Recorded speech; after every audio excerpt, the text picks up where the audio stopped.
relating to the investments, and I'll see whether I can respond to those appropriately. Thank you very much.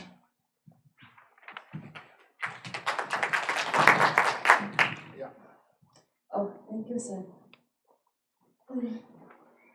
A few months ago or weeks ago, we have read in the newspapers that GIPF has investment in Russia, and they haven't decided on what to do with those investments. Has the decision been made yet, or what is the way forward?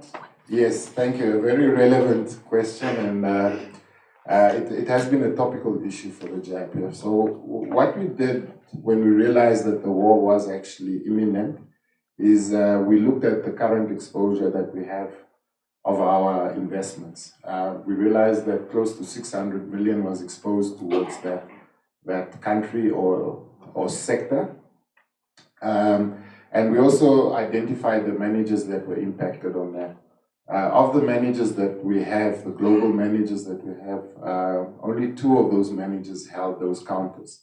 So following on that, the Russian markets were then closed off for trading. So what that meant is that all the stocks that we held we weren't able to liquidate those by selling them off. So at this point, as we stand here, most of those counters are now valued at 0 because of the fact that you cannot trade them. It doesn't mean that the companies do not have any value. It just means that the trading value has been impacted because of the closed markets. So there's no willing buyer and willing seller to transact. So until such time as this war maybe passes by and the markets open, we will hold on to our share certificates that we have, and possibly thereafter we can then realize value within that market. But it is a very relevant issue, and we're tracking it on a daily basis. Yes, sir.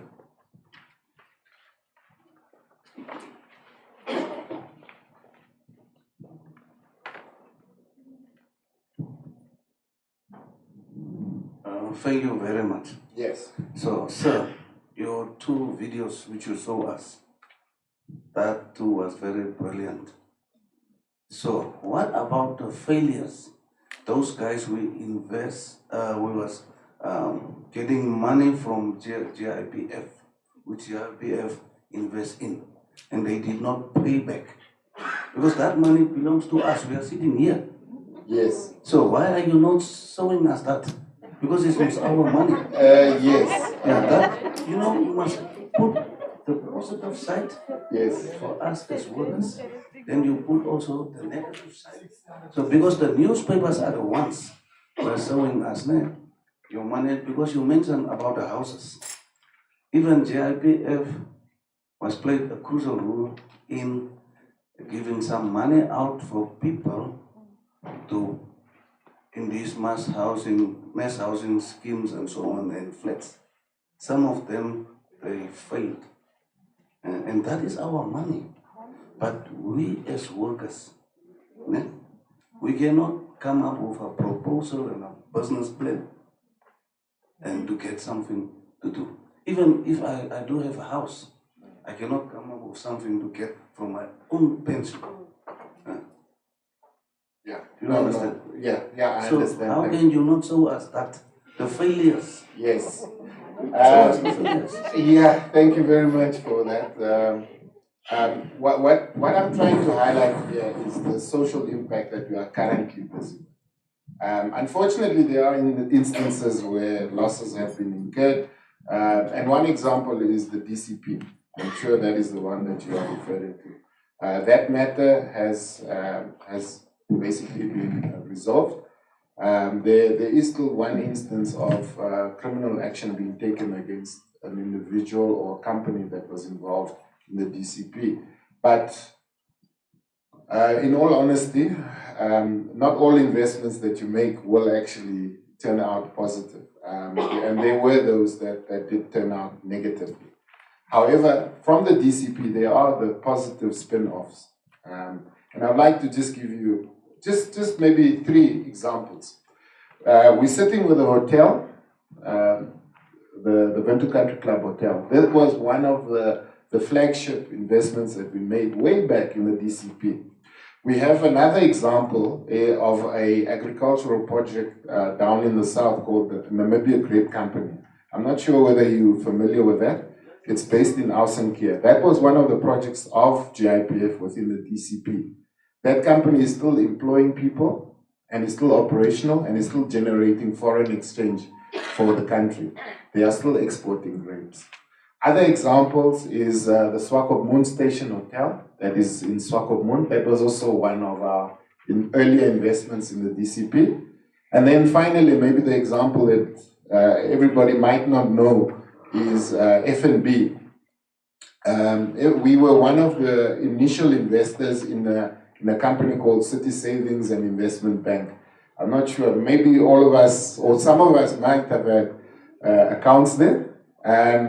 When City Savings actually failed, that investment in City Savings was then converted to Swabo. I'm sure some of you might remember Swabo. From Swabo, Swabo was then taken over by F&B. So that meant that the value that we had initially put into City Savings grew over the years into what we currently have in First National Bank. So those are the types of investments that we have made through the DCP. Not all of them have been successful. There were those that failed dismally. And we were able to recover some of our money, either through the mortgage bonds that were over the properties, or the notarial bonds that were over the movable assets, the cars and stuff, or the cession of some of the shares. So the shares were actually ceded to the GIPF as security. So we tried, in all those cases, to recover as much as we could through the security that we have. So those are just the examples of some of the activities that we had on the DCP. Unfortunately, I don't have videos to show you as to what went wrong in some of these projects, but we do realize that there were mistakes made, but we have tried to rectify those with this current program that we are running now. And as you can see, there are successes from this program. And it's not only these two projects, there are many, many projects. One example, Osona, just outside Okahanja, that is a GIPF project. We've invested hundreds of millions of dollars to get that development where it is now. We've got another one in Kavango called Mashare Agricultural Project, which is also well known within that region. That is also another investment of GIPF where we've invested close to 150 million to develop that agricultural project. There are other examples around here. For instance, Fabu Farm, which is a good example. The MVA pills that you are drinking for immune boosters, those are produced by a company whereby GIPF has invested a substantial amount of money to ensure that these companies are able to deliver on their mandates. So those are some of the types of examples that we always try and relay to our members to say, look, although we do have some failures, there are these positive social economic impacts that we are making within Namibia.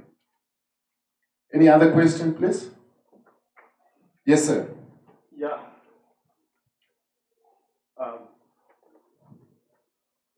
Mr. Shopala, yes. I would like to ask concerning the news which was circulating recently concerning GIPF planning to invest in the public servants in form of accessing their loan in case they want to build their houses and so.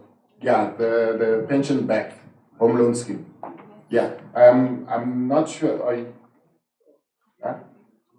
gonna talk to that? Okay. Okay, I don't. Yeah, it's still money. Good morning, colleagues. Are we happy that the fund is here to give you more information? Yes. Mr. Chobal just presented a good, seriously, the social impact that we have made. And again, good question came from a good colleague there. It's about the housing scheme that we are offering. Initially, we have one housing scheme, which is being offered through First Capital. That one is what we call a mortgage-backed home loan. What does it mean? This basically means you go to First Capital, you get a loan to build or to buy a house, but your pension is not attached to that loan. What is attached to the loan that you are getting is the house or the property that you have acquired. But now, the issue with First Capital is that they can only give loans to people that lives in towns, proclaimed areas. But what about us that are from villages? Therefore, there were cries from the members that there are also those that want to go build wherever they came from. Therefore, there was an amendment that was done in 2014 in the rules that GIPF should be able now to offer to give loans to members to go build houses wherever they came from. Last year, was in 2021, the Board of Trustees approved that proposal. Therefore, right now, what we are working on is basically just the modalities on how we're going to do the distribution and all these things. But the pension-backed housing scheme, it's approved. It's just the implementation thereof. What are the advantages and disadvantages of a pension-backed?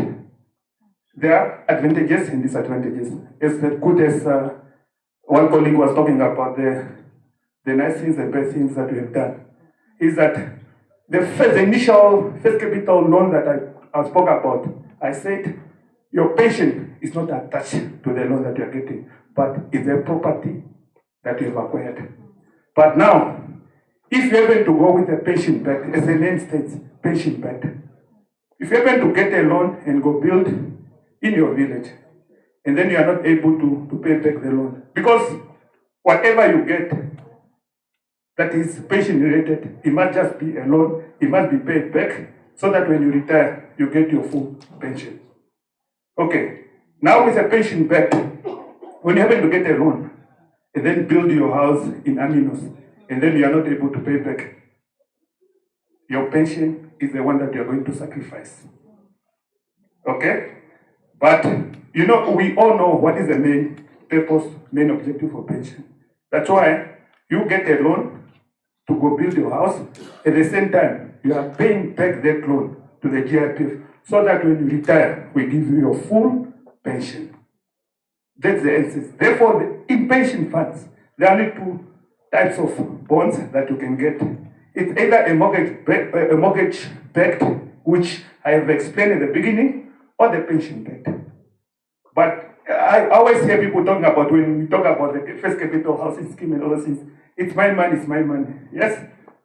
The only link between First Capital and GIPF is basically they can only offer loan to GIPF members, but your pension is not attached at all.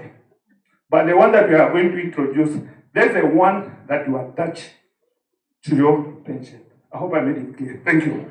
But it's not implemented as yet. We are working on modalities with the Office of the Prime Minister and Finance so that we can implement this. Thank you. I think there are questions. No, it's not operational, but it's approved. Like I said, we are working on modalities on how, like the pay point, all this, those are the things that we are owning out. We are going to launch it. It's going to be all over. And then members will be able to borrow. Thank you.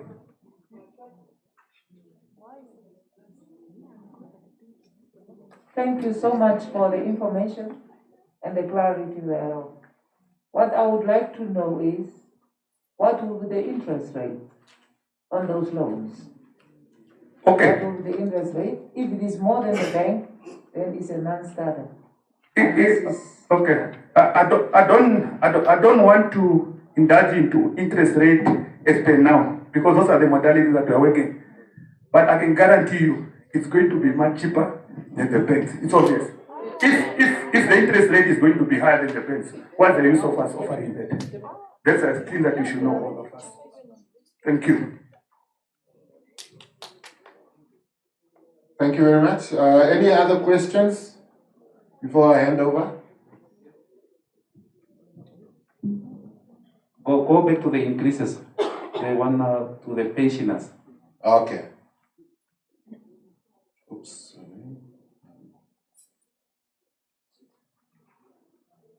That one. Yeah. Does it have any impact on us? Or is it only on pensioners? Because I find if it has, then it's relevant. If not, it has no relevance. Okay. Only except for Miss Rachel, because she's the only pensioner. We are active civil servants. Yeah. Are you referring to this? Act 1, yes. Oh, okay. Why, the reason why we have, Mr. Chopara has shown you this. You are self-employed, and you're earning a salary. This is basically showing you that if you retire, because we are talking about pre-retirement sessions here. What we are talking about here is that when you retire and you are on retirement, this is what our pensioners, people that are on retirement, this is what they are getting. The question that you need to ask yourself, how many employers in this country has increased salaries for their employees? But GIPF happened to do what? To give increments all the years. These people, they have their work pension. That's why I think, is this telling the relevant to us what if they still pay or not? No, like I said, this is to depict or to show you that when you are on the retirement. Yes, like she's on the retirement. Yes, but what we want to show you, yes, I understand you fully, but what we are trying to show you here is that, you know, there's these tendencies of people, I want to resign before I retire. These are the things that we're going to lose out. And it's our obligation, it's our mandate to make sure that we provide you the correct information. We don't want you guys to go there and then there are people that are saying resign now, and then later you don't have anything. Why we are here now to tell you, we have the opportunity to tell you, to give you the correct information. Don't say that I was never told. That's why we have organized these pre-retirement sessions to make sure that you are well educated. Thank you. Thank you, Amos. Yes, sir.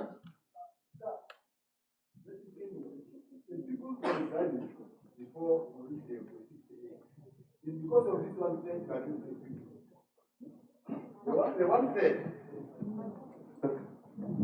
the one said you are killing the person when you go on retirement. That's still in question. Why are you not lifting that 1/3 at least somewhere? I will not mention the half or whatever. And we can share that you take the 50%, and I take the 50%. But this 1/3, and if I retire, if I have to get my whole lump sum and take it where I have to take it and go and struggle my own way with my own medical aids, is where the people are running away. But if you change your 1/3 policy, people will not run away. Okay, I think this is, my boss almost answered this question, but Mehilka also touched on it. My boss spoke about regulation. And Levy, just go back to your second slide, I think, the one with all the pension funds. My boss almost touched on it, and Mehilka touched on it when she was talking about transfer benefit. He spoke about regulation. In the whole country, we have 211 pension funds in the country, and we are one of those 211. We only have two types of funds in the whole country. We have a pension fund, and then we have a provident fund. Those are the two different types of funds we have in the country. Your fund is called a pension fund. Understand? And the regulation, it's not a GIPF regulation, it's an industry regulation. When you belong to a pension fund, want or not, you must get a 1/3, and the 2/3 you get it lifelong. It's a law, it's not a GIPF thing. Okay, let me talk about the provident fund for you to understand. A provident fund, which is the second type of fund we have in the country, is the only fund that when you retire, you get everything out and go. But now, as administrators, we don't have the power to change your fund to a provident fund. But as of now, you belong to a pension fund. There's a law or regulation that you can only get the 1/3, and then the 2/3 is paid lifelong. They all have their advantages and disadvantages, isn't it? There are people that want to belong to a pension fund so that they get their 1/3 and then they get their lifelong pension. It's only that I don't want to give an example. Remember, in olden days, most of the organizations, they also provident funds. People get their money and then go. What happened to them? After 2 or 3 years, their money is finished. And then what happened? Stress will kick in, and then 7 feet under the ground, you're gone. But that's why some pension fund came in so that people can only get their 1/3 and then the 2/3 is lifelong, because that will be a salary. Can I tell you, when you go in the retirement, you might be getting a 10,000 each and every month, but after 7 or 10 years, the salary might even double when you look at these increments. Yes. Do you think a normal person who's thinking about himself can think about others better than himself? Can it happen? A normal person, a public office bearer, can think much better than myself? Or I mean on my behalf.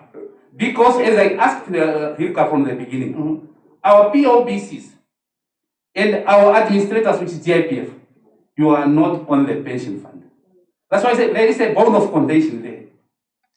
Okay, that's difference. Our politician, he needs us to work for 10 years. 10 years only. By the time he leaves, he goes with 10 million as a politician. Even if his salary and the one for a permanent secretary is almost the same. Okay. This POBC, he will go with 10 million, while the ED will go with 1 million. Do you think that person is collecting for the other person? That's why I said from the board of directors, I said, take this out, say civil servants are not happy because of the things which happened. Because I was expecting all the POBC members were supposed to be with the government employees. Okay. If you are working for the same government. Okay. I understand and I agree with him fully. But again, he's referring to what Mehika was talking about, the DP, the DC. Is that what you are referring to?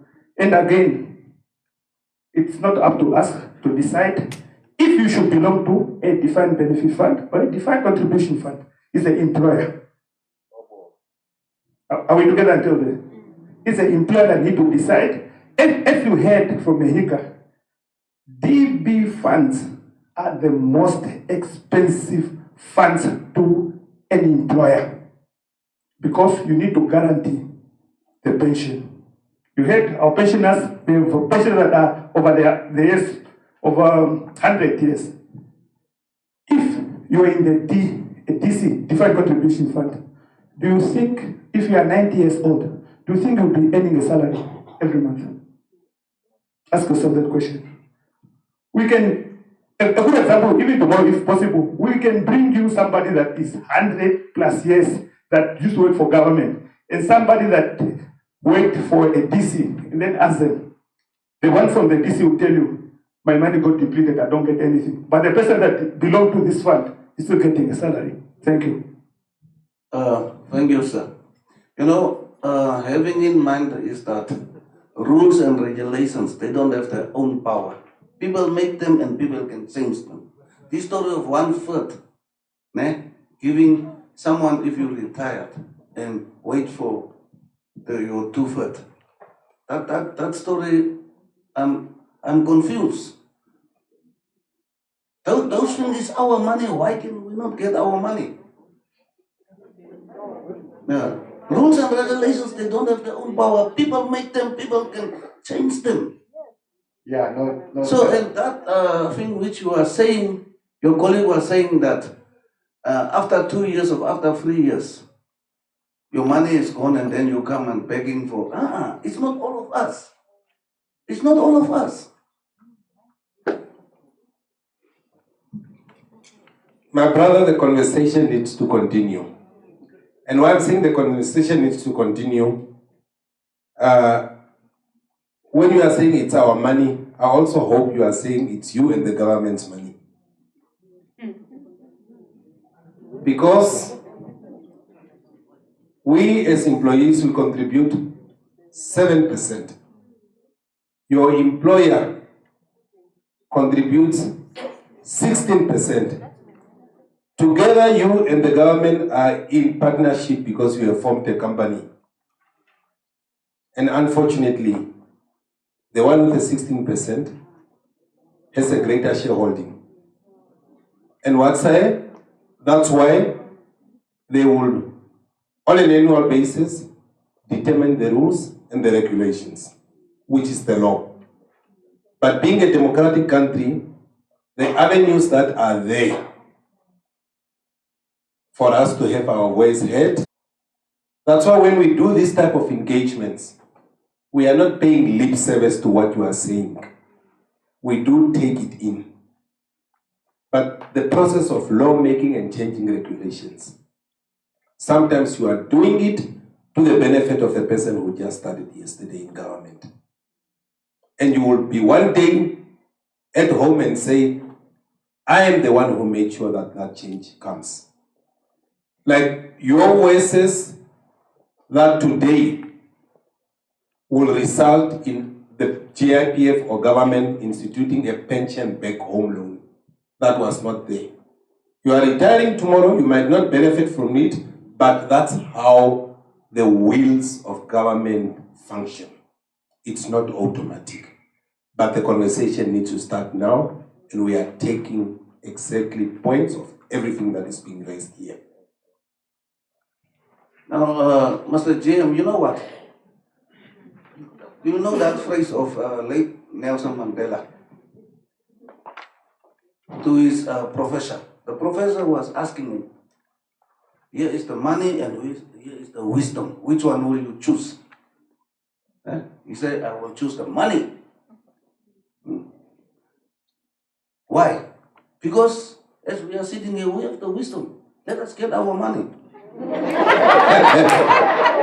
I know, for instance, what can I do if I retire? Yeah. That's it. Yeah. You think I will? Yeah. Thank you very much for your contributions thus far.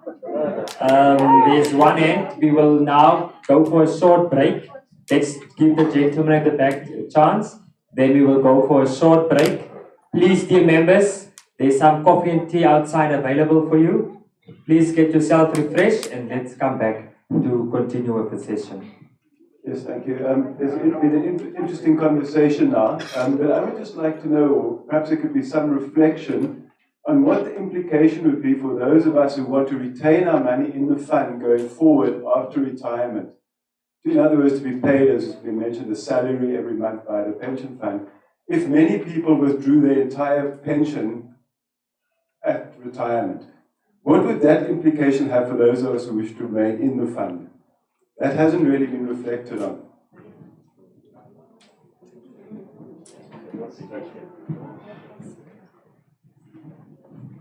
Okay, thank you for the question. What happens ideally, and that's why the rules of the fund at the moment does not make provision. For example, for somebody to retire, you get your 1/3 and then you buy pension somewhere else. There are other funds where you are able to do that, where you can buy a pension somewhere else. But GIPF rules does not make provision, meaning if you retire at the age of 60 or 55, we will then pay you that 1/3 and we will then pay you the monthly pension, which is lifelong. Sorry, I think you've missed my question a little bit. I want to know, as a response to this request, that people can withdraw their whole pension at retirement. You mean resign? Yes. No. There was a talk here about why can we not get a whole pension? Okay, let me come back to that. That is on Income Tax Act. The mere fact that a pension fund is registered, you don't get registered as a pension fund if you are going to give the people their full benefits.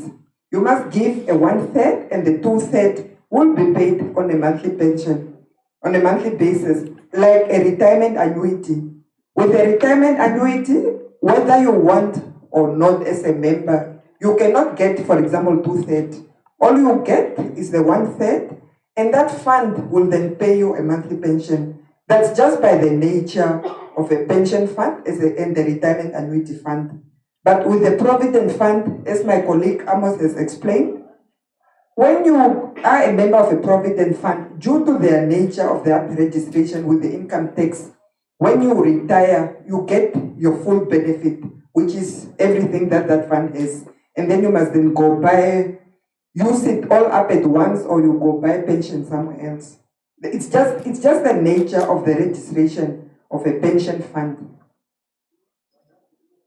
Otherwise, it is a resignation where you resign and then you get your money out of that fund and then you decide what to do with that money. But the disadvantage of that is that you then lose on other things like the medical aid. Thank you very much, Mayuka. We will now break for 5 minutes and then we can come back. I would also just like to announce that Namra is here. If you want to check your tax statuses, they can assist you. So also make use of their facilities. They are here to assist you. We will now break. Thank you very much.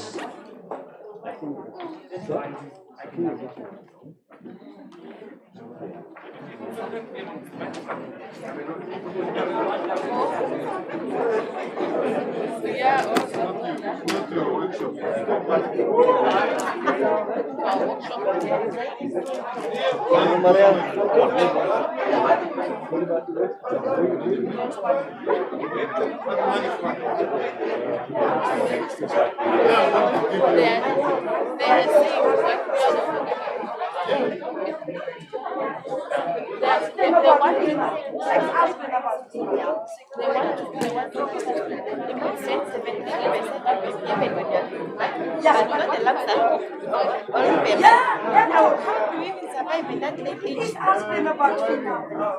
He's asking about you. I want to know about you. You're saying?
Everybody welcome. Alles right.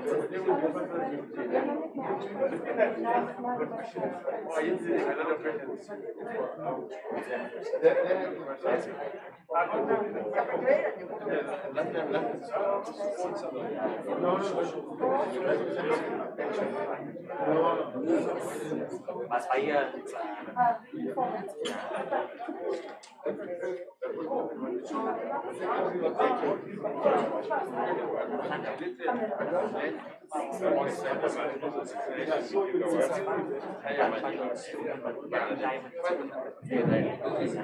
Oh yeah.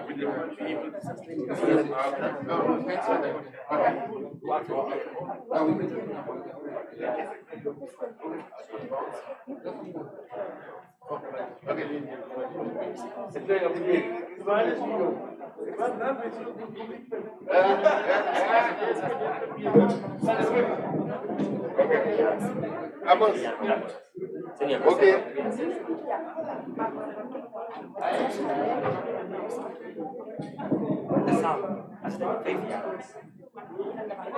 di implementazione della questione convincente da 3 jaar. Zo'n 3 jaar wordt als een lamsam betaald. 2 keer salaris is wanneer die aftreedt. Als je in dienst is in de ster. Ja, dat is echt before retirement. Die heeft after retirement betalen we 5 jaar. Ja, dat is. Dat wordt als een lamsam betaald. Dus in de questione convincente casa 3 jaar wordt.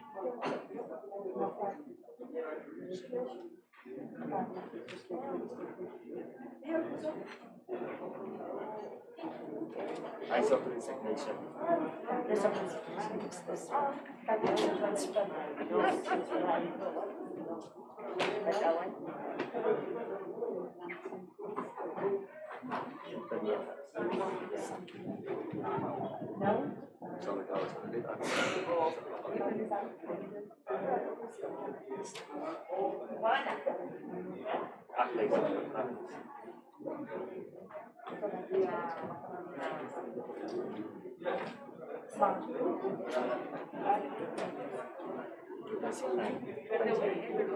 GIPF Pre-retirement say back to school.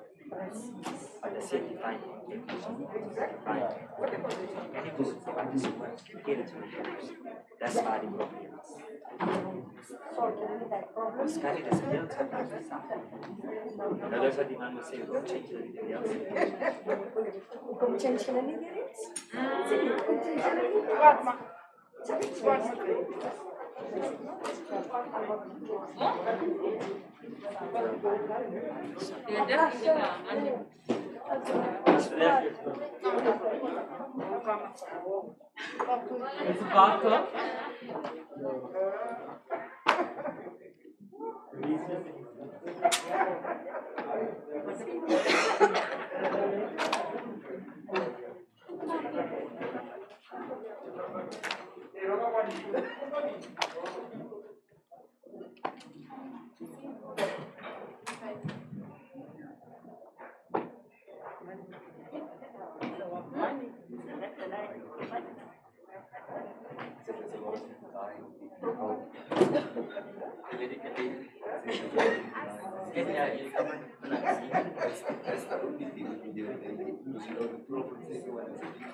Hello.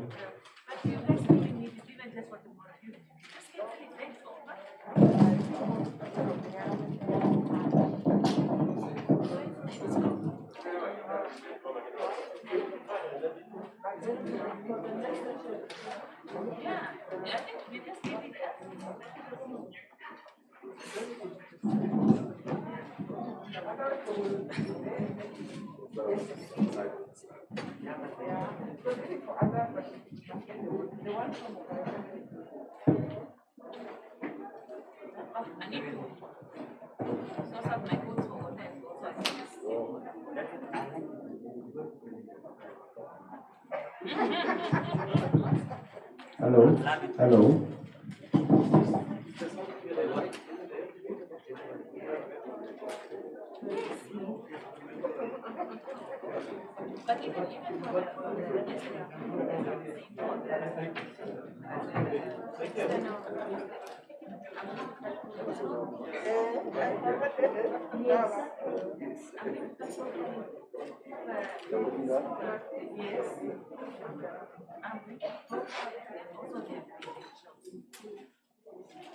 Maybe even now, it's just a small, because I think it's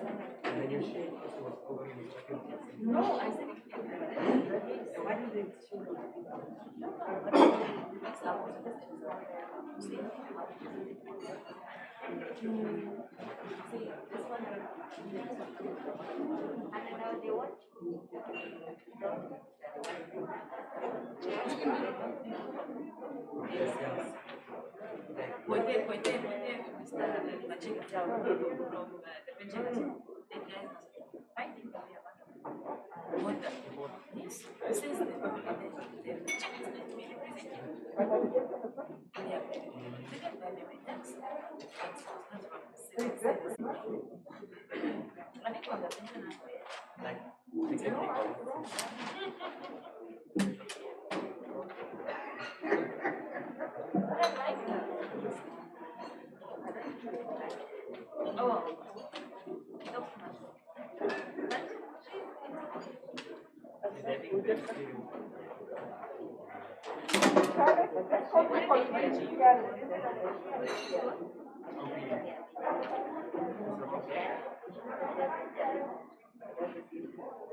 Yeah, yeah.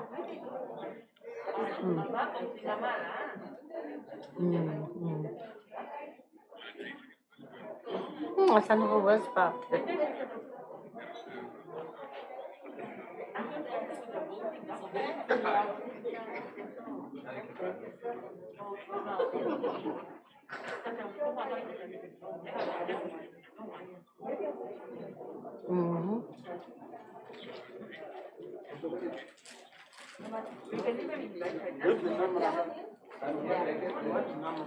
Maar wanneer informele jou vrijdag?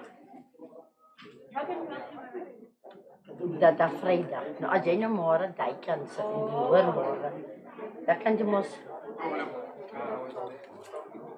Oh, en dan, als je niet ene is,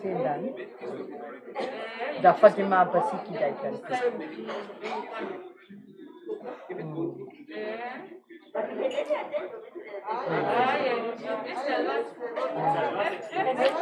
Guys, jy gamble nog maar weer te bly en te wag vir die.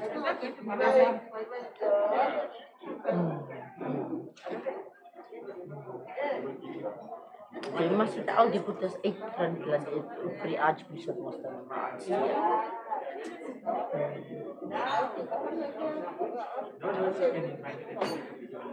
Can you give us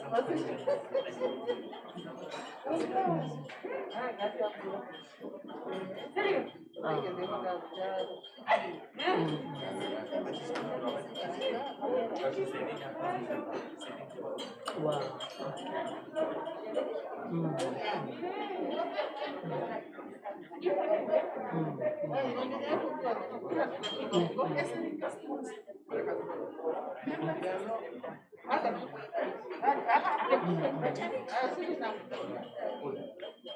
No.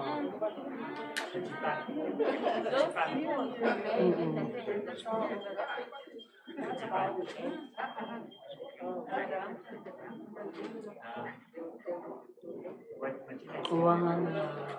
Okay. Yeah, yeah.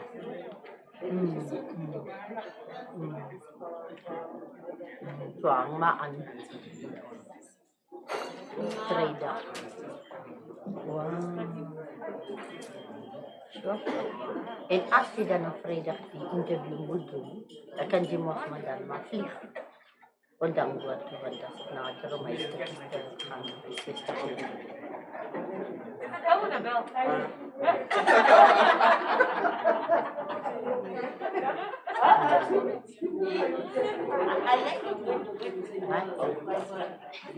Ja, ja. Ja. Ja, maar toen wil je, kan je ook je rol vullen. Wow, oké.